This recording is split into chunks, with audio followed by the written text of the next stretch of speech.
एक छोटे से गांव में रामू अपनी पत्नी शीला के साथ एक सोते से घर में रहता था। रामू बहुत मेहनती और ईमानदार आदमी था। रामू दिन भर खेतों में काम करके अपना घर चलाता था। लेकिन रामू के पड़ोसन में रहने वाला गोपू बहुत ही आलसी था। वह दिन भर सोता रहता था। रामू की मेहनत की वजह से उसकी खेती बहुत ही अच्छी होती है, जिसके कारण रामू के पड़ोसन और गांव वाले उससे जलते थे। गोपू और गोपू की बीवी मीणा रामू की इस सफलता से वह लोग बहुत जलते थे। सुनिए जी, इस बार भी रामू की खेती बहुत अच्छी हुई है। भगवान उसके साथ ही क्यों अच्छा करता है। इस बार की खेती से वह बहुत ही मालदार बन जाएगा। अरे तुम क्यों परेशान होती है? मेरे होते हुए वह मालदार कभी बन नहीं सकता। मैं ऐसा होने नहीं दूंगा। अगले दिन भोलू सुबह उठकर खेती की तरफ जाता है।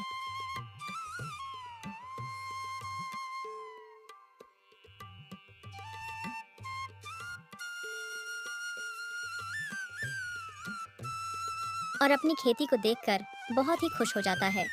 भोलू की इतनी मेहनत के बाद इसकी खेती अच्छी हुई थी। ए वाह, इस बार तो खेती बहुत अच्छी हुई है। इस बार लगता है कमाई ज्यादा होगी। इसके बाद रामू घर चला जाता है।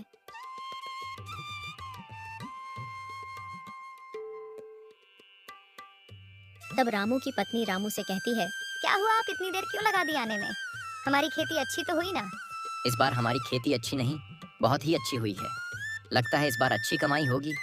अच्छा जी, इस बार अगर अच्छी कमाई होती है तो हम इस बार कुछ पैसे हमारी बेटा चिंटू के नाम पर कुछ पैसे बैंक पर जमा कर देंगे, ताकि बाद में उसके पढ़ाई में मदद हो जाएगा। ठीक है ना जी? हाँ हाँ, क्यों नहीं। तुम सही तो कह रही हो। चलो खाना लाओ, मुझे बहुत जोर से भूख लग रही है। आज जल्दी सोना पड़ेगा, क्योंकि कल सुबह जल्दी खेत में जाना होगा। उसके बाद शीला खाना लगा देती है। खाना खाते समय रामू कहता है, इतनी स्वादिष्ट पापड़ तुम कहाँ से लाई? ऐसा मन कर रहा है कि खाता ही रहूं। तुमने ने बनाया है क्या? हाँ, मैंने ये पापड़ अपने हाथों से बनाए हैं। आपको अच्छे लग रहा है तो और चाहिए क्या? और भी है। उसके बाद दोनों खाना खाकर आराम से सो जाते हैं। जैसे ही सुबह होती है, बारिश शुरू हो जाती है। मौसम बहुत खराब हो जाती है। तभी उन शीला की आंख खुलती है और कहती है, हे भगवान, अगर ऐसे ही बारिश होती रही तो हमारी खेती खराब हो जाएगी। सुनील जी, जल्दी उठ जाइए, बाहर बहुत बारिश हो रही है। हमें जल्दी से जल्दी खेती के लिए कुछ व्यवस्था करनी पड़ेगी, नहीं तो हमारी खेती बर्बाद हो जाएगा। तभी दोनों खेती की तरफ जाते हैं।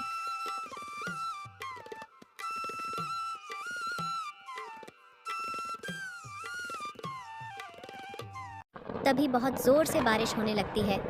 यह सब देखकर रामू चिंता में पड़ जाता है। सुनिए जी, आप चिंता मत कीजिए। जो होना था वह तो हो गया। अब हम इसमें क्या कर सकते हैं? भगवान जो करता है अच्छे के लिए ही करता है।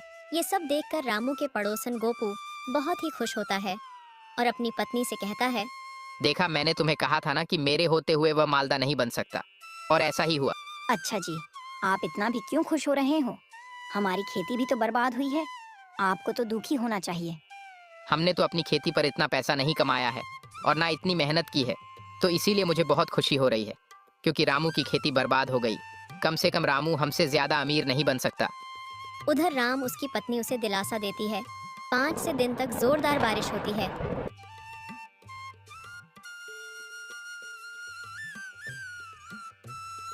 जब मौसम अच्छा हो जाता है, रामू अपनी खेती को देखने के लिए जाता है।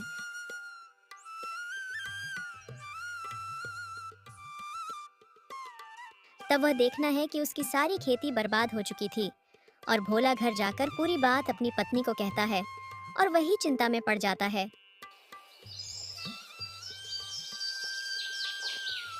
सुनिए जी, इतना चिंता मत कीजिए। मेरे पास एक आइडिया है जिससे हम हमारा इस साल का खर्चा चला सकते हैं। तब हमें खेती की चिंता नहीं करनी पड़ेगा। ऐसा कौन सा आइडिया है तुम्हारे पास जो इस साल का खर्चा चला सकते हैं? मुझे खेती करने के सिवाय कुछ काम करना नहीं आता। क्यों ना हम पापड़ बेचने का काम शुरू करें? मैं घर में पापड़ बनाऊंगी और अब गांव-गांव में जाकर पापड़ बेच आना। क्या पता ऊपर वाले की कृपा से हमारा काम अच्छा खासा चलने लगे। लेकिन पता नहीं कोई पापड़ खरीदेगा या नहीं। कहीं ऐसा ना हो हमारे पास जितना भी पैसा बचा है वह भी इस पापड़ में वेस्ट हो जाए। आप पहले ऐसा क्यों सोच रहे हो? मुझे पूरा विश्वास है कि हमारा पापड़ गांव वालों को जरूर पसंद आएंगे। मैं थोड़े पापड़ बना देती हूँ, आप गांव में जाकर बेच के देखिए। शीला कुछ पापड़ बनाकर रामू को दे देती है और रामू पापड़ को लेकर गांव की तरफ चला जाता है। और इस स्वादिष्ट स्वादिष्ट पापड़ ले लो। जो एक बार पापड़ एक खाओगे वह बार बार खरीदोगे। पापड़ ले लो, पापड़ ले लो, स्वादिष्ट स्वादिष्ट पापड़ ले लो। तभी एक औरत रामू से पापड़ लेने आता है। भैया एक पापड़ का कितना दाम है? 10 का एक है। बहन जी बोलिए, कितने दे दूं? भैया 10 पापड़ पैक कर दो। फिर रामू 10 पापड़ उसे दे देता है और पैसे लेकर आगे की तरफ चल पड़ता है। धीरे धीरे उसके सारे पापड़ बिक जाते हैं।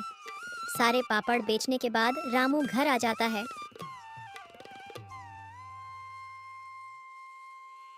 पापड़ बिक गया है क्या? नहीं, एक भी पापड़ नहीं बिका और आज मैं बहुत थक गया हूँ। आप ठीक ही कह रहे थे कि हमारा पापड़ कोई नहीं खरीदेगा और अब तो हमारे बाकी के पैसे भी खत्म हो गए। नहीं नहीं, मेरी पूरी बात तो सुन लो। हमारे कुछ पापड़ नहीं बल्कि सारे पापड़ बिक गए हैं। क्या सच में हमारे पापड़ बिक गए हैं? सारे पापड़ जल्दी बिक गए। ये लो, ये पैसे चिंटू के लिए बैंक में जमा रख दो और आधे पैसे से हम घर का खाना खर्चा उठा लेंगे। और रामू की पत्नी शीला पैसे को अलमारी में रख देती है। अगले दिन शीला और ज्यादा पापड़ बनाकर देती है और रामू गांव की तरफ चला जाता है।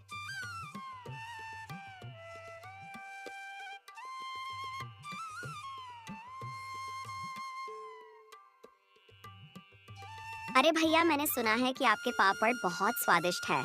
चलो मुझे भी 10 पापड़ पैक कर दो। हम भी तो देखें कि आपके पापड़ में ऐसा क्या है जो लोगों को इतना पसंद आ रहा है। रामू उस औरत को 10 पापड़ दे देता है और आगे की ओर चला जाता है। और आज भी धीरे धीरे करके उसके सारे पापड़ बिक जाते हैं। जैसे ही शाम होती है, रामू घर आता है।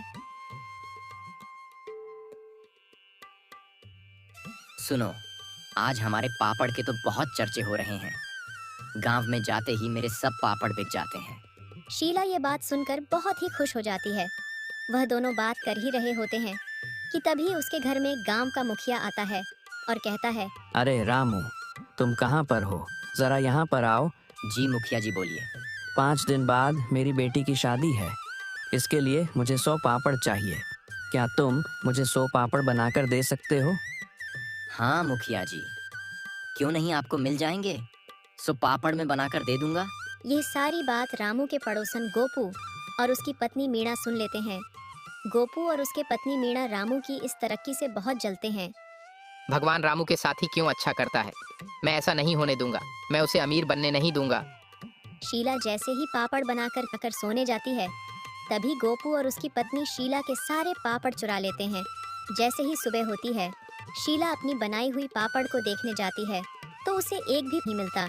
सारी बार अपने पति को कहती है, मैं आज मुखिया जी के घर जाकर बताऊंगा कि बस मुझे 2 और दिन का वक्त दे दीजिए। तभी रामू मुखिया जी के घर जाता है।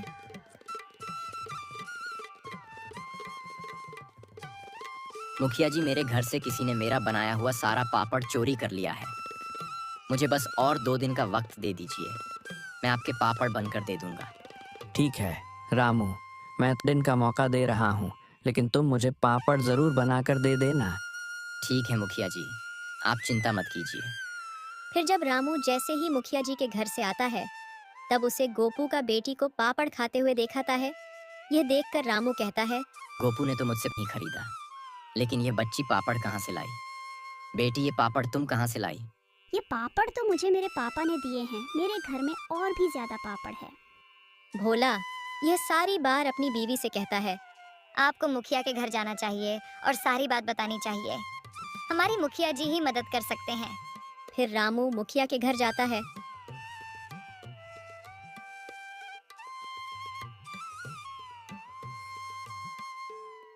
और सारी बात मुखिया जी से कहता है। फिर मुखिया अपने एक नौकर के साथ गोपू के घर जाता है।